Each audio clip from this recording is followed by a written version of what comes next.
2018 சௌமியா அப்படிங்கிற 30 வயசு ஒரு பெண்ணை கேரளாவில் கைது பண்ணுறாங்க. என்ன காரணம் அப்படின்னா, அவங்க வீட்டில் தொடர்ச்சியாக ஒரு 3 சாவு நடந்துகிட்டே இருக்குது. 1 மாதம் 1.5 மாதம் கேப்பில் 9 வயசு பொண்ணு, 50 வயசில் ஒரு அம்மா, 60 வயசில் அவங்க அப்பா, இப்படி குடும்ப உறுப்பினர்கள்லாம் தொடர்ச்சியாக சாகுறாங்களே, இதுக்கு பின்னாடி ஏதாவது சந்தேகப்படுற மாதிரியான ரீசன் இருக்கும் அப்படின்னு போலீஸ் இந்த சௌமியாவை கைது பண்ணுறாங்க. கைது பண்ணி விசாரிக்கும் பொழுது சௌமியா சொன்ன தகவல் இருக்குல்ல, அதை கேட்டு கேரளாவில் இருக்கிற மொத்த மக்களும் அதிர்ச்சியில் உறைஞ்சே போனாங்க. அப்படி என்ன சொன்னாங்க இந்த சௌமியா அப்படின்னா, இது வரைக்கும் நம்ம நடக்கிற பல கொலைகளுக்கு பின்னாடி இருக்கிற காரணங்கள் நிறைய கேள்விப்பட்டிருக்கோம்ல, ஆனால் இந்த சௌமியா சொன்ன காரணம் அவ்வளோ அருவருப்பான ஒன்று. ஒரு பெண் இப்படியும் பண்ணுவாங்களா அப்படிங்கிற அளவுக்கு ரொம்ப கேவலமாக நடந்துக்கிட்ட இந்த சௌமியாவுடைய கேஸில் என்ன நடந்துச்சு, அவங்க யார், அவங்க ஃபேமிலி பேக்ட்ராப் என்ன அப்படிங்கிற எல்லா விஷயத்தையும் இந்த வீடியோவில் நம்ம பார்க்க போகிறோம். இது ஒரு எச்சரிக்கை பதிவு தான். ஏன்னா இந்த மாதிரியான மனநிலையில் இருக்கிறவங்க, இந்த மாதிரியான மனநிலைக்குள்ளே போகிறவங்களுக்கு இது ஒரு எச்சரிக்கையான ஒரு பதிவு தான். இந்த சௌமியா 2011 கல்யாணம் பண்ணுறாங்க. கல்யாணம் பண்ணி சில வருடங்களில் அவங்க வீட்டுக்காருடைய அவங்களுக்கு லைஃப் செட் ஆகாமல் 2 பேரும் பிரிஞ்சிடுறாங்க. அதுக்கு என்ன ரீசன் அப்படின்னு அவங்களுக்கு இந்த கேஸில் பதிவு பண்ணப்படவில்லை. இந்த சௌமியாவுக்கு 2 பெண் குழந்தைகள் பிறந்திருக்காங்க.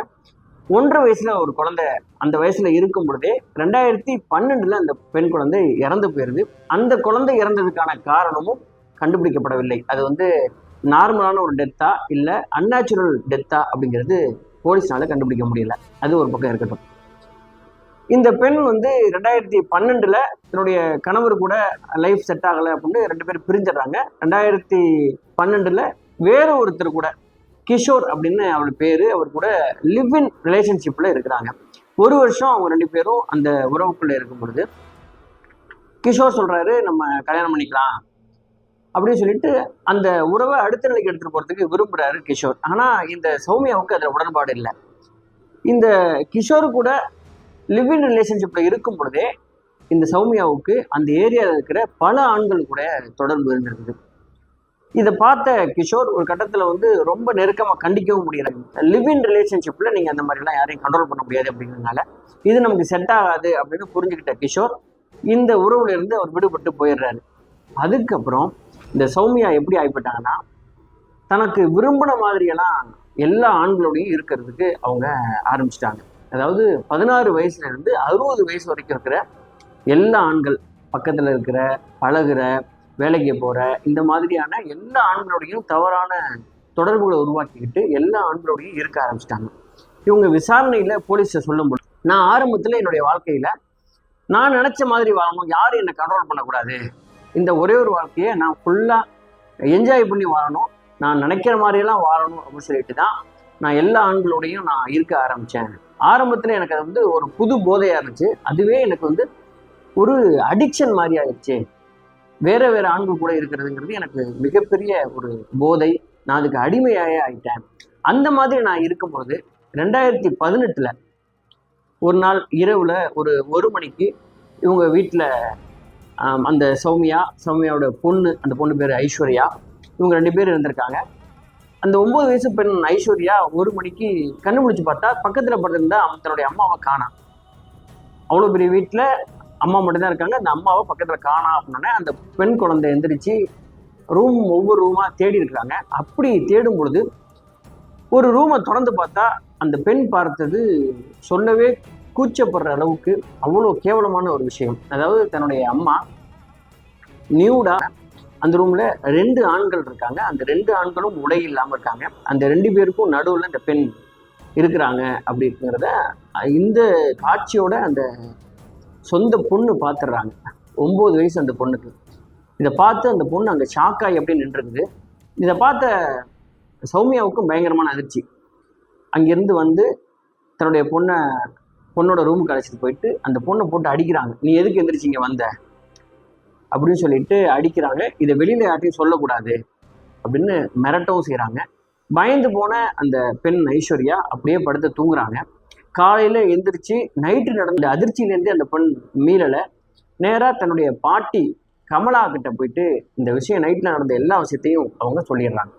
இந்த கமலா யார் அப்படின்னா, இந்த சௌமியாவுடைய சொந்த அம்மா, இவங்களுக்கு 50 வயசு.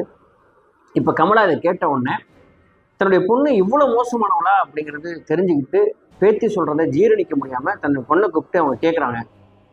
ஆமாம், அது உண்மைதான், நான் அப்படி தான் இருப்பேன், இது என்னோட லைஃப் அப்படின்னு சொன்னோடனே இப்போ அம்மா கமலாவுக்கு பயங்கரமான கோவம். தன்னுடைய பொண்ணை அவங்க அடிக்கிறாங்க. நீ இப்போ தனியான ஆள் கிடையாது, உனக்குன்னு ஒரு பொண்ணு இருக்குது, பொண்ணோட லைஃப்பை நீ பார்க்க வேண்டாமா, இவ்வளோ மோசமான ஒரு அம்மாவை நீ நடந்துக்குவ அப்படின்னு சொல்லிட்டு கண்டிக்கிறாங்க. இதுக்கப்புறம் இந்த மாதிரி நீ பண்ணவே கூடாது அப்படின்னு சொல்லி அவங்க கண்டிக்கிறாங்க. கண்டிக்கும் பொழுது இப்போ அமைதியான சௌமியா அவங்க மனசுக்குள்ள என்ன நினைக்கிறாங்க அப்படின்னா, இது நம்ம வாழ்க்கை, கண்டிக்கிறதுக்கு இவங்க யாரு, அது இல்லாமல் என்னோட வாழ்க்கையில நான் ஜாலியாக இருக்கிறதுக்கு தடுக்கிறதுக்கு என் பொண்ணுக்கு என்ன உரிமை இருக்குது, இந்த 2 பேரையும் என்னுடைய சந்தோஷத்தை கெடுக்கிறாங்கன்னா இந்த 2 பேரையும் நம்ம கொன்றணும் அப்படின்னு மனசுல தீர்மானம் போட ஆரம்பிச்சிருக்காங்க. எப்படி இவங்க 2 பேரையும் கொல்லலாம், யாருக்கும் சந்தேகம் வராமல் எப்படி கொல்லலாம் அப்படிங்கிறது இந்த சௌமியாவுடைய மனதில் ஒரு பெரிய பிளானே உருவாகிட்டு இருந்திருக்குது. இதுக்கு இடையில கொஞ்ச நாள் இந்த விஷயத்த அவங்க அப்பா குன்யு கண்ணன், அவர் பேர், அவருடைய நாலேஜுக்கு போகாமல் மறைச்சிருக்காங்க அம்மா. ஒரு கட்டத்தில் வீட்டுக்காருக்கு தெரிஞ்சிருச்சு. இப்போ தன்னோட பொண்ணை கூப்பிட்டு அவர் கண்டிக்கிறாரு. அவருக்கு 2012 தன்னுடைய இந்த பொண்ணு மாப்பிள்ளையை பிரியும் பொழுதே இவன் மேலே சந்தேகப்பட்டிருக்காரு, பொண்ணு மேலே.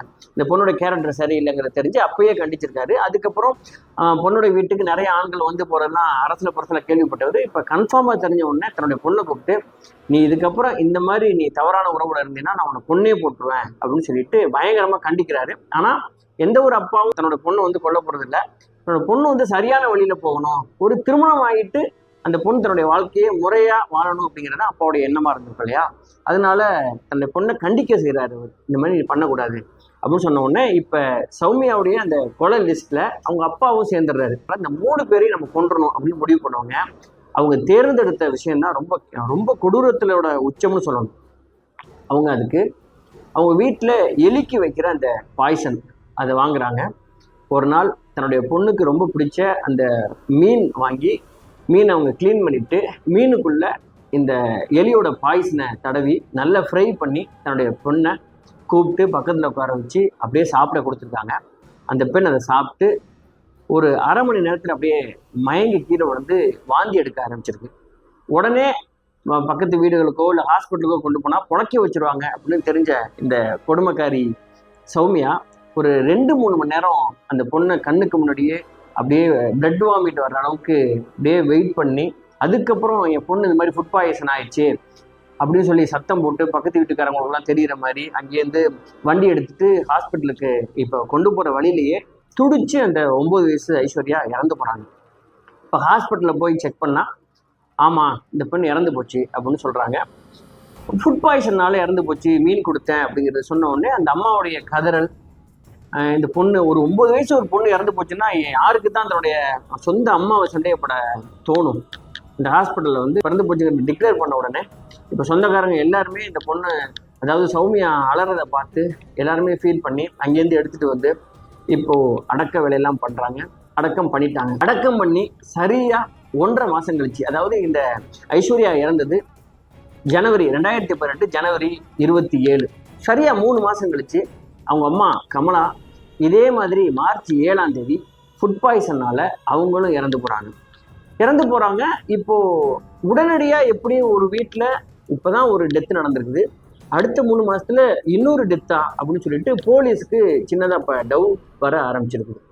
அதனால அவங்களே இப்போது அந்த சுற்று வட்டாரத்தில் இருந்த மக்கள்லாம் இந்த டெத்தை பற்றி பேச ஆரம்பிச்சோன்னே அவங்கள வாண்டடாக அந்த கேஸை எடுத்துக்கிட்டு இந்த அவங்க அம்மாவுடைய போஸ்ட்மார்ட்டம் பண்ணுறாங்க. பாடியை அங்கேருந்து ரிப்போர்ட் வாங்குறாங்க.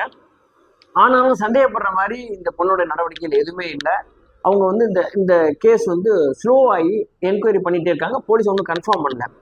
இந்த ப்ராசஸிங் டைம் 1.5 மாதம். இந்த 1.5 மாதத்தில் அடுத்த ஸ்கெட்ச் அவங்க அப்பாவுக்கு, அந்த குன்யு கண்ணாவுக்கு இந்த பொண்ணு போட்டுச்சு. 1.5 மாதத்தில் அவங்க அப்பாவுக்கும் இதே மாதிரி எலி பாய்சனை போட்டவுடனே அவங்க அப்பாவும் டெத்து. இப்போ அந்த ஏரியாவில் இருக்கிற எல்லாருக்குமே பயம் வந்துருச்சு. ஒரு வீட்டில் தொடர்ச்சியாக 3 டெத்து அப்படின்னோடனே இப்போதான் ரொம்ப ஸ்மார்ட்டாக யோசிச்சிருக்கு இந்த சௌமியா. அதாவது எல்லாருக்குமே சந்தேகம் வர்ற மாதிரி இப்போ நம்ம மேலே எல்லாருடைய பார்வை இருக்கும், அதனால சந்தேகப்படக்கூடாம நம்ம நடிக்கணும்னா என்ன பண்ணணும் அப்படின்னா, ஏதாவது ஒரு காரணத்தை சொல்லிடணும் இந்த 3 பேர் எடுத்துக்கோன்னு சொல்லிட்டு, அதுக்கு துணையாக அவங்க வீட்டில் பின்னாடி ஒரு பெரிய கிணறு, இந்த கிணறு வந்து ரொம்ப பழங்காலத்து கிணறு. இந்த கிணத்துல இருந்தால் தண்ணி எடுத்து அவங்க யூஸ் பண்ணுவாங்க. உடனே இந்த பொண்ணு ஒரு கதையை கட்டி விட்டுச்சு. அதாவது இந்த கிணத்துல இருக்கிற தண்ணியில் வந்து ஏதோ பாய்சன் இருக்குது, அதனால தொடர்ச்சியாக என் பொண்ணு இறந்து போச்சு, என்னுடைய அம்மா அப்பா இவங்க எல்லாருமே வந்து ஃபுட் பாய்சனால் இறந்து போனாங்க. இப்போ எனக்கும் அவங்களுக்குலாம் பண்ண சிம்டம்ஸ் நிறைய பண்ணுது, நானும் சாக போகிறேன் அப்படின்னு சொல்லிட்டு ஒரு நாள் போய் இந்த பொண்ணு அட்மிட் ஆயிருக்கு. அட்மிட் ஆகி அடிக்கடி போய் ஹாஸ்பிட்டல் போயிட்டு வர்றதுங்கிற தகவலை இப்போ பக்கத்து வீட்டுக்காரங்க அந்த ஏரியாவில் இருக்கிறவங்கலாம் ஸ்ப்ரெட் பண்ணுது. இப்போ எல்லாருக்குமே ஆமாம் சரிதான் போல இருக்குது, இந்த வீட்டில் ஏற்கனவே 3 பேர் இறந்து போயிருக்காங்க, இப்போ சௌமியாவுக்கும் வயிறு வலி வருது, ஃபுட் பாய்சன், அதனால அந்த கிணறு தான் பிரச்சனை அப்படின்னு அந்த ஏரியாக்காரங்களாம் பேச ஆரம்பிச்சிட்டாங்க. இப்போ போலீஸ் இந்த தொடர்ச்சியான மரணத்தை ஏதோ இதுக்கு பின்னாடி இருக்கும் போல இருக்குன்னு சொல்லிட்டு அவங்களுடைய வழக்கமான பாணியில் அவங்க என்கொயரியை பண்ணிகிட்டே இருக்கும்போது இது லோக்கல் மீடியாக்களில் ரொம்ப பரபரப்பாக பேசப்படுது. இந்த தொகுதி வந்து அப்போது சிஎம்மாக இருந்த பினராயி விஜயன் எம்எல்ஏ சிஎம் அப்படிங்கிறதுனால போலீஸுக்கு இன்னும் ப்ரெஷர், இதை கண்டுபிடிக்கணும் அப்படின்னு சொல்லிட்டு போலீஸுக்கு அதிகமான ப்ரெஷர் வரும்போது அவங்க இதை வந்து ரொம்ப ஸ்பெஷல் கேஸாக எடுத்து தீவிரமாக விசாரிக்க ஆரம்பிக்கிறாங்க. அப்படி விசாரிக்க ஆரம்பிக்கும் போது தான் இந்த கேஸுக்குள்ள ஆல்ரெடி என்னென்ன நடந்துச்சு, இந்த பொண்ணுடைய கேரக்டரைசேஷன் என்ன அப்படின்னா விசாரிக்கும் பொழுது தொடர்ச்சியாக அடுக்கடுக்கான தகவல், அதிர்ச்சி தரும் தகவல் அவங்களுக்கு கிடைச்சிக்கிட்டே இருக்குது. இந்த பொண்ணுடைய ஹாஸ்பிட்டலில் போய் அட்மிட் ஆனிச்சுல்ல, அந்த ஹாஸ்பிட்டலில் அந்த ரிப்போர்ட்டெல்லாம் வாங்கி பார்த்தா அந்த ரிப்போர்ட்டில் ஆல்ரெடி இந்த 3 பேர் செத்து போனாங்கல்ல, அந்த 3 பேருடைய டெத்தில் இருந்த சிம்டம்ஸ், அதாவது அவங்க அம்மா கமலா, அப்பா, இந்த 2 பேருடைய போஸ்ட்மார்ட்டம் ரிப்போர்ட்டில் என்ன இருந்துச்சு அப்படின்னா இவங்க அலுமினியம் சல்ஃபைடு அப்படிங்கிற பாய்சன் சாப்பிட்டு தான் இறந்துருக்காங்க அப்படிங்கிறது போஸ்ட்மார்ட்டம் ரிப்போர்ட்டை வந்துச்சு. இந்த அலுமினியம் சல்ஃபைடுங்கிறது எலி பாய்சனில் இருக்கக்கூடிய ஒரு பாய்சன். அந்த மாதிரி இந்த பொண்ணுக்கு எந்த சிம்டம்ஸ் இல்லை, இந்த பொண்ணுக்கு சாதாரணமாக ஒரு இன்டைஜஷன் பிரச்சனை தான், அதுக்கு தான் வந்து அட்மிட் ஆயிருக்கு, இந்த பொண்ணு சொல்கிற மாதிரி எந்த சிம்டம்ஸும் இல்லை அப்படின்னு கிளியராக டாக்டர் வந்து சர்டிஃபிகேட் கொடுத்துட்டாங்க. இப்போ இந்த பொண்ணு ஏதோ ஒரு பொய் சொல்லுது அப்படிங்கிறது போலீஸுக்கு கன்ஃபார்ம் ஆயிடுச்சு. அதுக்கப்புறம் இந்த சௌமியா ஹாஸ்பிட்டலில் இருக்கும் பொழுதே ஒரு சர்ச் வாரண்ட் வாங்கிட்டு இந்த சௌமியாவோட வீட்டை சோதனை போடுறாங்க போலீஸ். அப்படி சோதனை போடும்போது அந்த பெண்ணுடைய பீரோவில் மறைச்சி வைக்கிற அந்த கேபினுக்குள்ள 5 ஃபோன் இருக்குது, 8 சிம் கார்டு இருக்குது, ஒரு பென்ட்ரைவ் இருக்குது. இதை ஏன் மறைச்சி வச்சிருக்கு இந்த பொண்ணு அப்படின்னு சொல்லிட்டு அதை எடுத்து ஓப்பன் பண்ணி பார்த்தா அந்த பென்ட்ரைவுக்குள்ள இது வரைக்கும் இந்த ஏறக்குறைய ஒரு 7-8 வருஷத்துல எத்தனை ஆண்கள் கூடலாம் இந்த சௌமியா இருந்துச்சோ அத்தனை பேருடைய டீட்டெயில், அவங்களுடைய கான்டாக்ட் நம்பர்ஸு, ஃபோட்டோஸ்ன்னு சொல்லி வீடியோஸ்ன்னு சொல்லி எல்லா தகவல்களையும் இந்த பொண்ணு சேவ் பண்ணி வச்சிருக்கு. இதை பார்த்த உடனே போலீஸுக்கு பயங்கரமான ஷாக்கு. ஏன்னா இது ஒரு சிங்கிள் பேரண்டாக இருக்குது, ஏன் இத்தனை ஆண்கள் கூட எவ்வளோ மோசமாக இருந்திருக்குது, அந்த வீடியோஸ்லாம் அவ்வளோ கேவலமான ஒரு வீடியோஸ், அருவருக்கத்தக்க ஒரு வீடியோஸ். அதாவது ஒரு ஒரு செக்ஸ் மேனியா, செக்ஸ் சைக்கோ அளவுக்கு ஒரு பெண் எப்படி பிஹேவ் பண்ண அப்படி இருக்குமோ அப்படியான வீடியோக்கள் அதில் இருக்குது. இதெல்லாம் கைப்பற்றின போலீஸ் முறையாக இந்த பொண்ணை என்கொயரி பண்ணணும்னு சொல்லிட்டு தான் இந்த பெண்ணை இப்போது கைது பண்ணுறாங்க. கைது பண்ணி போலீஸ் ஸ்டேஷனை வச்சு விசாரிக்கும் பொழுது தான் இப்போ வரிசையாக அந்த பெண் நடந்த சம்பவத்தெல்லாம் சொல்ல ஆரம்பிக்கும்போது தன்னுடைய பெண் ஐஸ்வர்யா தன்னை அந்த நிர்வாண குளத்தில் பார்த்ததுக்காக இந்த பொண்ணை கொண்டது, தன்னை கண்டிச்ச அம்மாவை கொண்டது, அப்பாவை கொண்டதுன்னு வரிசையாக எனக்கு வந்து செக்ஸுங்கிறது எனக்கு தினமும் வேணும், அது இல்லாமல் நான் பார்க்குற எல்லா வயது ஆண்கள் கூடயும் இருக்கணுங்கிறது எனக்கு ஒரு அடிக்ஷன், அதுக்காக நான் என்ன வேணாலும் பண்ணலாம், அதாவது கொலை கூட பண்ணுறதுக்கு எனக்கு வந்து சாதாரண விஷயம் தாங்க அப்படிங்கிற மாதிரி அந்த பெண் சொன்ன உடனே இந்த தகவல் வெளிவந்த உடனே கேரளாவே வந்து உலுக்கி போட்டுருச்சு. ஒரு அம்மா ஒரு தன்னுடைய பொண்ணையே இப்படி வந்து கொலை பண்ண முடியுமா, கொலை பண்ணுற என்ன வருமா அப்படின்னு எல்லாருமே புரட்டி போட்டுச்சு. இந்த பொண்ணை கைது பண்ணாங்க, ஜெயிலில் வச்சாங்க. 2018 ஆகஸ்ட் மாதம் ஜெயிலில் இருக்கும்போது இது ஜெயிலில் இருக்கிற கைதிகள்லாம் வேலை செய்யணும் இல்லையா, அப்படி வேலை செய்யும்போது அங்கே இருந்த ஒரு முந்திரி மரத்தில் தூக்கு போட்டு இறந்து போச்சு. அதுக்கு முன்னாடி நிறைய முறை இது சூசைடு அட்டெம்ப்ட் பண்ணியிருக்கு. இந்த கேஸ் அந்த பெண்ணுடைய இறப்பில் அப்படியே முடிஞ்சிருச்சு.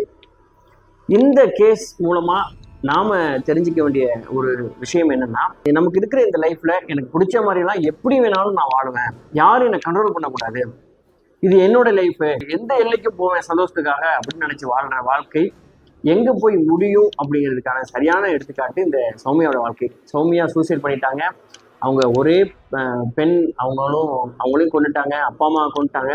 இன்றைக்கி பாருங்கள், ஒரு 2018 நடந்த ஒரு சம்பவத்தை 2025 தமிழ்நாட்டில் இருக்கிற ஊர்லேருந்து நம்ம பேசிட்டு இருக்கோம். இன்னும் காலகாலத்துக்கு அவ்வளோ ஒரு அவமானப்படத்தக்க ஒரு விஷயமா இது வந்து எல்லாருடைய மனதிலையும் பதிய போகிற ஒரு விஷயமா மாறிடுச்சு. முறையற்ற வாழ்க்கை என்றைக்குமே சரியான இடத்த கொண்டு போய் நம்மளை நிறுத்தாது. அது அவமானப்படுத்தும், நம்மையும் அவமானப்படுத்தும், நம்ம சந்ததி, நம்மளை நம்பி இருக்கிற மற்றவங்க எல்லாருக்குமே அது நீக்க முடியாத கரையா மாறிடுங்கிறதுக்கு இந்த சௌமியா கேஸ் ஒரு முக்கியமான கேஸ்.